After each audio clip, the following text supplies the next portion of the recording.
श्रीमद्भागवत महापुराण श्लोक संख्या 40 से श्लोक संख्या 50 तक 39 तक 40 से 50 तक और प्रथम स्कंद अध्याय त्रयोदशो अध्याय इस प्रकार से है। मा कंचन शुचो राजन् यदीश्वर वशं जगत लोका सपाला यस्येमे वहन्ति बलिमीषुतः स संयुनक्ति भूतानि सैव युनक्ति च यथा गावो नसि प्रोतास्तन्या स्रब्धा स्वदामभिषु वातव्यां नामभिर्वर्धा वहन्ति बलिमीषुतः यथा क्रीडोपस्कराणां संयोगविगमाविह इच्छया क्रीडितुस्यातां न चैवेशेक्षया नृणाम् यन्मन्यसे ध्रुवं लोकमध्रुवं वा न चोभयम् सर्वथा न हि शोचास्ते स्नेहादन्यत्र मोहजात् तस्माज्जह्यङ्गवैक्लव्यमज्ञानकृतमात्मनः कथं त्वनाथा कृपया कृपणा वर्तेरंस्ते च मां विना कालकर्मगुणाधीनो देहोऽयं पाञ्चभौतिकः कथं मन्यासु गोपायेत् सर्पग्रस्तो यथा परम् हस्तानि सहस्तानामपदानि चतुष्पदाम् फल्गुनी तत्र महतां जीवो जीवस्य जीवनम् तदिदं भगवान् राजनेकात्मात्मना सदृक्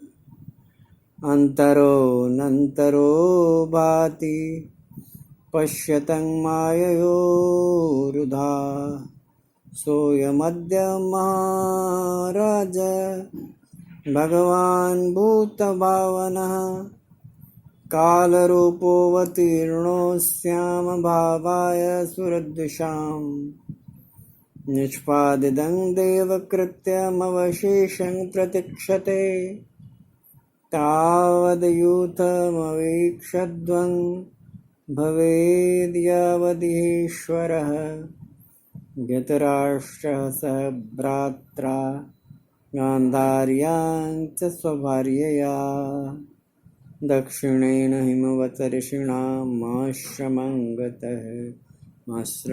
गतः। अभी आप श्लोक संख्या 40 से श्लोक संख्या 50 प्रथम स्कंद त्रयोदशो अध्याय श्रीमद् भागवत से पाठ सुन रहे थे।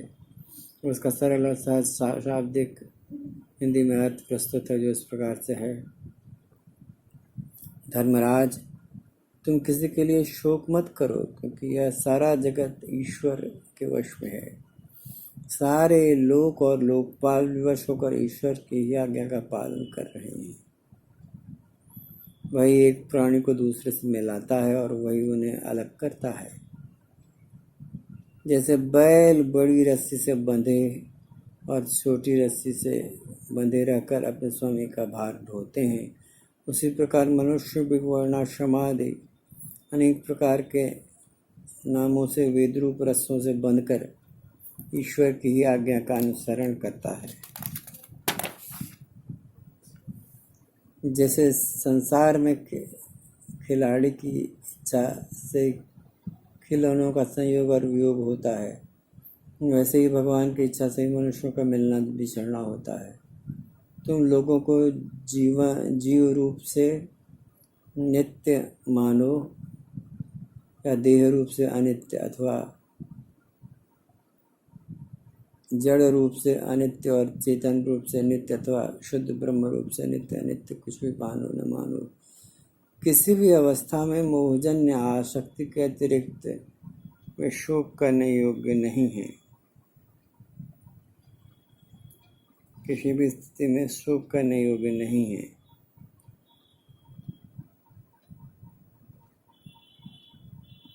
इसलिए धर्मराज, वे दीन दुखी चाचा चाची असहाय अवस्था में तो मेरे बिना कैसे रहेंगे? इस अज्ञान जन्य मन की विकलता को छोड़ दो। यह पांच भौतिक शरीर काल, कर्म और गुणों के वश में है। अजगर के मुख में पड़े हुए पुरुष के समान यह पराधीन शरीर दूसरों की रक्षा ही क्या कर सकता है? हाथ वालों के बिना हाथ वाले, चार पैरों वाले पशुओं के बिना पैर वाले तृणादि और उनमें भी बड़े जीवों के छोटे जीव आहार हैं। उस प्रकार एक जीव दूसरे जीव से जीवन का कारण हो रहा है। इस समय समस्त रूपों से जीवों के बाहर और भीतर वही एक स्वयं प्रकाश भगवान, जो संपूर्ण आत्माओं के आत्मा हैं, माया के द्वारा अनेकों प्रकार से प्रकट हो रहे हैं। केवल उन्हीं को देखो। महाराज, समस्त प्राणियों को जीवन दान देने वाले भगवान इस समय इस पृथ्वी तल पर देवद्रोहियों के नाश करने के लिए काल रूप से अवतीर्ण हुए हैं। वे देवता लोगों का कार्य पूरा कर चुके हैं। थोड़ा सा काम और शेष है, इसके लिए वे रुके हुए हैं। जब तक वे प्रभु यहाँ हैं तब तक तुम लोग भी उनकी प्रतीक्षा करते रहो। धर्मराज,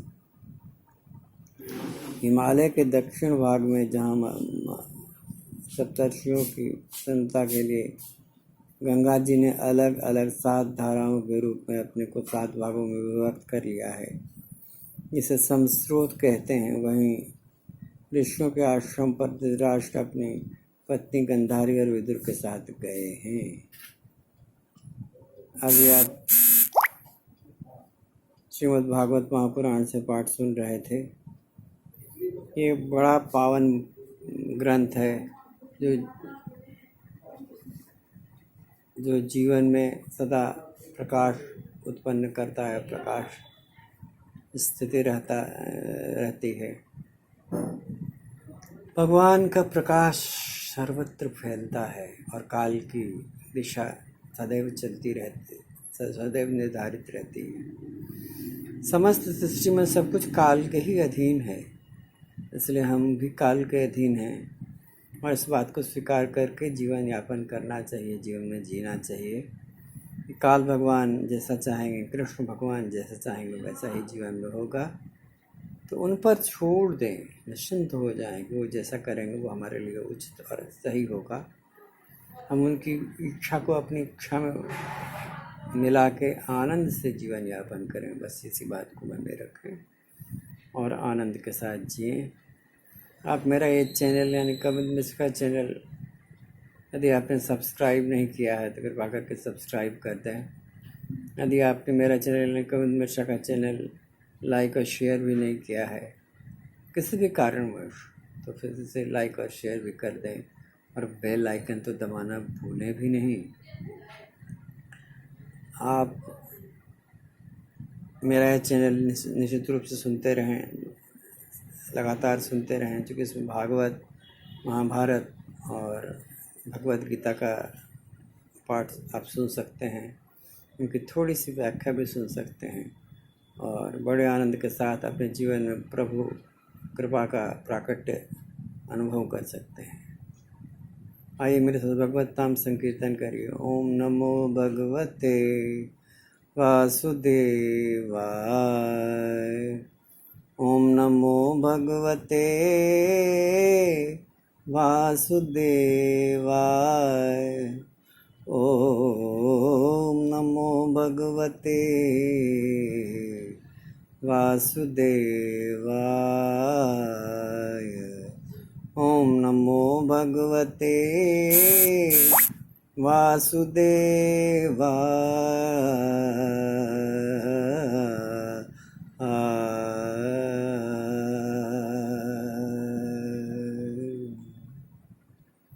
आपके जीवन में श्री कृष्ण कृपा का प्राकट्य हो, आपके जीवन में श्री कृष्ण आशीर्वाद का वर्षण सदैव होता रहे।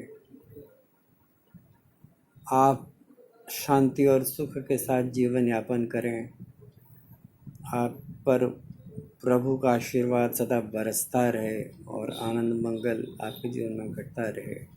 इस मंगल कामना के साथ मेरे साथ बोलिए, जय श्री कृष्ण, जय श्री कृष्ण, जय श्री कृष्ण, जय श्री कृष्ण।